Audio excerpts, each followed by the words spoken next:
Vâng,សួស្តីជួបគ្នាម្ដងទៀតហើយគឺ Cambodia Tutorial Online អូខេអញ្ចឹងក្នុងថ្ងៃនេះអឺយើងនឹងមានវីដេអូថ្មីមួយលោកគ្រូនឹងបង្ហាញអំពី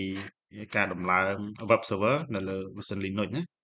បាទអញ្ចឹងយើងនឹងធ្វើការ promote ម៉ាស៊ីន Linux មួយអញ្ចឹងទៅជា web server ដែលអាចឲ្យម៉ាស៊ីន client អាច access មកម៉ាស៊ីនយើងបានតាមរយៈ web browser ណាបាទអាច access ជា page ឬក៏ access មកកាន់ resource ដែលយើងចង់ចែកម្លែកទៅកាន់ម៉ាស៊ីន client អូខេអញ្ចឹងយើងចាប់ផ្ដើមបើក Fedora របស់យើងមកអញ្ចឹងក្នុងនេះខ្ញុំប្រើប្រាស់នៅ Fedora version 20ដូចវីដេអូមុនទេអញ្ចឹងយើងធ្វើការបើកដំណើរការវាសិនមកជា default web server មិនត្រូវបានដំឡើងទេនៅលើអឺ Fedora 20ប៉ុន្តែវាអាស្រ័យទៅលើការដំឡើង OS របស់យើងពីដំបូងដែរបើសិនជាយើងរើសយកការដំឡើង OS របស់យើងពីដំបូងជាប្រភេទ web server អានោះវានឹងដំឡើងជាស្រាប់ណាដំឡើង package ហើយប្រម៉ូទម៉ាស៊ីនយើងទៅជា web server ស្រាប់ប៉ុន្តែដោយសារម៉ាស៊ីនមួយនេះខ្ញុំដំឡើងមកដំបូងអត់បានរើសយកមុខនេះ web server ទេដូច្នេះយើងត្រូវដំឡើងវាតាមក្រោយបាទអញ្ចឹងដើម្បីដំឡើងវាគឺយើងអាចដំឡើងតាមអ៊ីនធឺណិតក៏បានយើងអាចដំឡើងតាមpackage បាន RPM package បានតែឥឡូវឧទាហរណ៍ថាខ្ញុំមាន RPM package គឺខ្ញុំនឹងធ្វើការអឺចាប់យក file តែម្ដង file ដែលខ្ញុំបាន download មកហើយក្នុងនេះ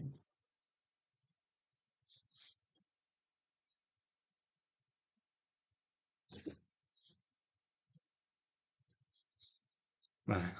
អញ្ចឹងយើងបាន CD បាទខ្ញុំ mount ជា file ISO អញ្ចឹងយើងបានជា CD មួយក្នុងនេះហើយនៅក្នុងនេះគឺយើងបាទមានកញ្ចប់ package មួយគឺ web server ខ្ញុំអាច copy វាដាក់ក្នុង file system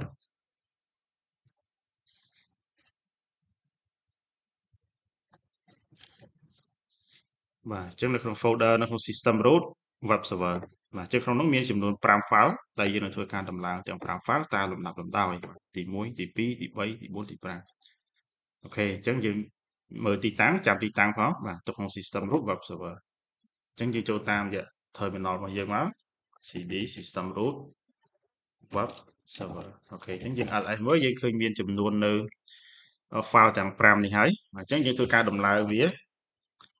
ទាំង5មកតាមរយៈ command ដំឡើង file RPM របស់យើងគឺ rpm.clear.ivh បាទ .clear ឈ្មោះ file ដែលយើងចង់ដំឡើងណារួច enter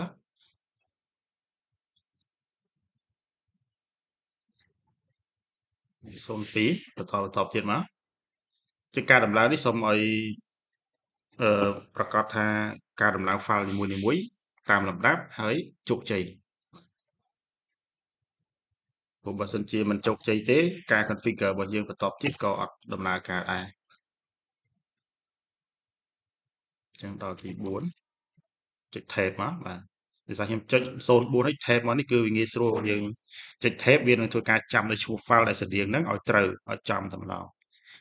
ដោយយើងមិនចាំបាច់វាយឈ្មោះ file ពេញទេបាទ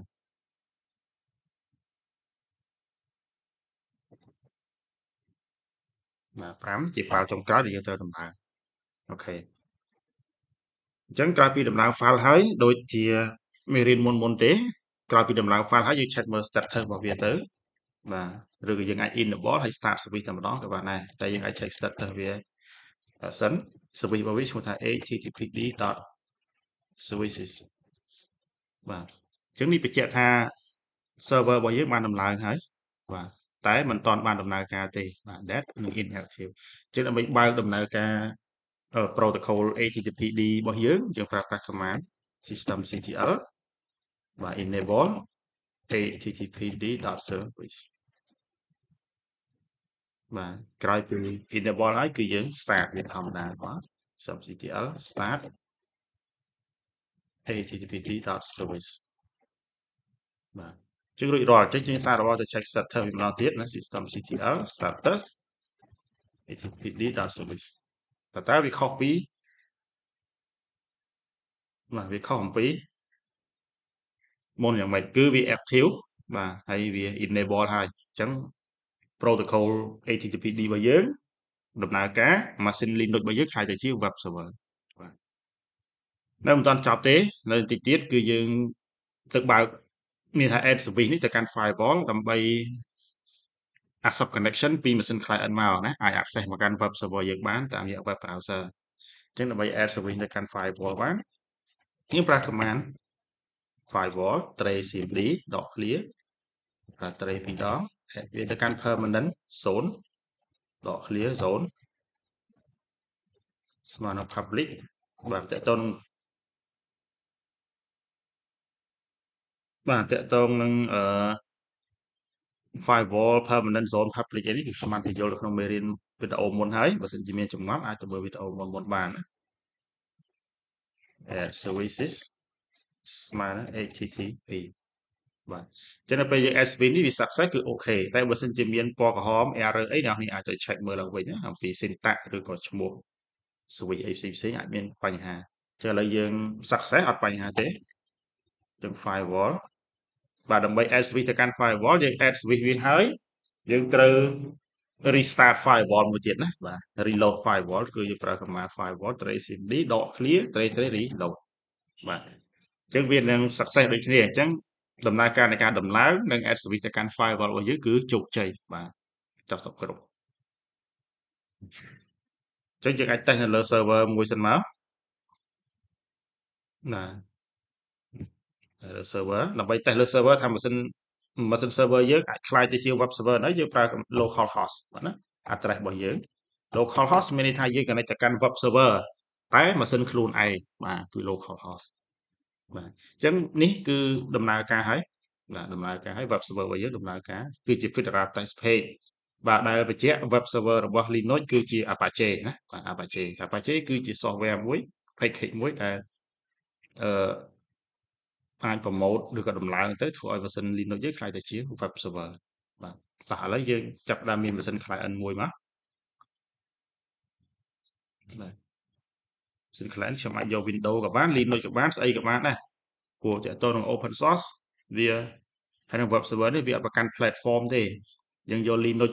ធ្វើ client តេស្តក៏បាន Windows ក៏បាន Android ក៏បាន iOS ក៏បានទូរស័ព្ទក៏បាន tablet ក៏បាន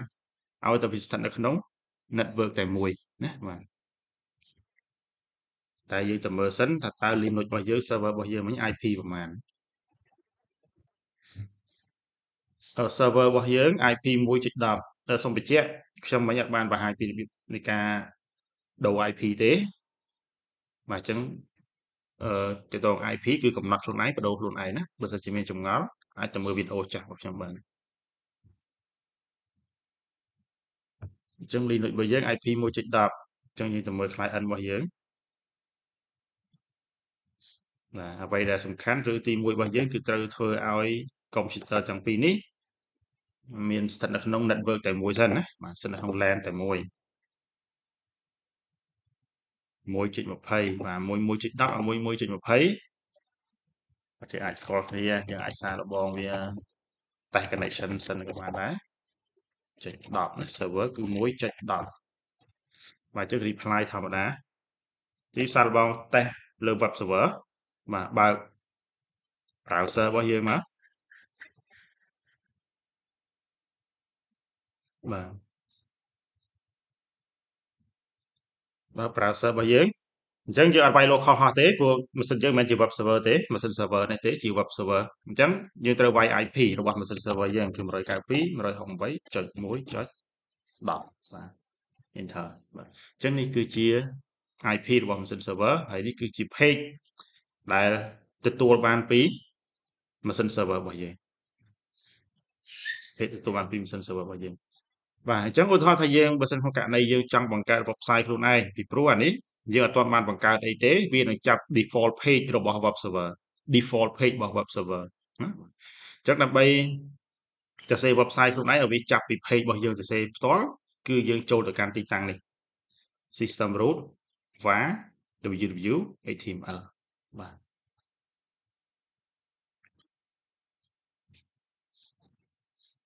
cd ចូល var www html បាទអញ្ចឹងយើង ls មើលអត់មានអីទេដោយសារតែវាអត់មាន file អីទាំងអស់ហ្នឹងឯងទៅវា ចាប់យក default page របស់ web server Fedora test page មិញហ្នឹងបាទអញ្ចឹងយើងអាចសាកល្បងបង្កើតអីមួយមកតាមយក command text editor ណាមួយ vi ឬ nano តាមចំណុចចូលចិត្តរបស់យើងซึ่งខ្ញុំប្រើ vi index ណាបាទ index.html enter មកខ្ញុំអាចដាក់ថាបាទ hello view បាទ this is my first web site បាទ powered by Linux បាទអញ្ចឹងមកចាប់ហើយអញ្ចឹងយើងធ្វើការ escape ចុច2ហើយចាក់ចេញឲ្យ save ណា enter មក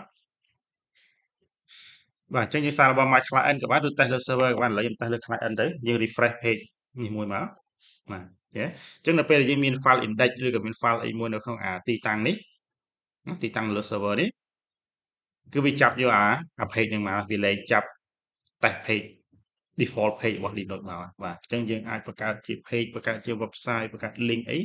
តាមចិត្តយើងហើយ machine client អាច access ទៅកាន់ server យើងបានគ្រប់ពេលបាទអញ្ចឹងនៅក្នុងវីដេអូនេះយើងមានតែប៉ុណ្្នឹងទេអរគុណច្រើនសម្រាប់ការតាមដានវីដេអូបង្រៀនមួយនេះហើយយើងនឹងជួបគ្នានៅវីដេអូក្រោយទៀតសូមអរគុណ